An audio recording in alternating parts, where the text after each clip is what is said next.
కూటమి నేతల అండతో అనకాపల్లిలో భూ కబ్జాలు పెరిగిపోయాయని ఆరోపించారు మాజీ మంత్రి గుడివాడ అమర్నాథ్.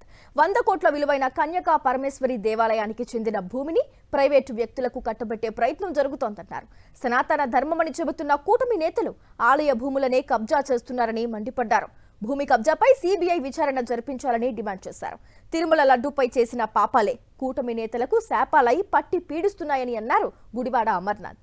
కన్యకా పరమేశ్వరి ఆలయానికి చెందిన భూమిని వైఎస్ఆర్సీపీ నేతలు కరణం ధర్మశ్రీ, బూడి ముత్యాలనాయుడు, సత్యవతితో కలిసి పరిశీలించారు.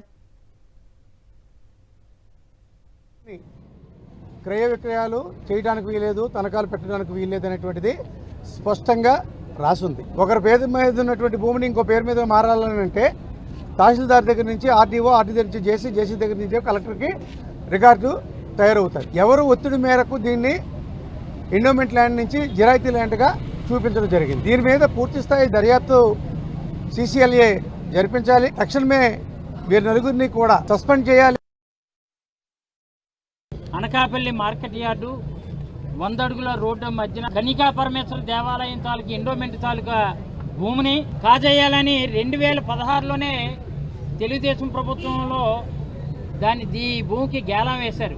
ఆ రోజు గేలం వేశారు, ఈ రోజు తాళం వేశారు. ఆ తాళం ఎవరి చేతిలో ఉంది? ఇక్కడ ఉన్నటువంటి స్థానికంగా ఉన్నటువంటి కూటమి నాయకుల చేతిలో ఉంది. ఆ కీ ఎవరో ఆ పేరు మాత్రం బయటకు చెప్పాల్సిన బాధ్యత కలెక్టర్ గారికి ఉంది.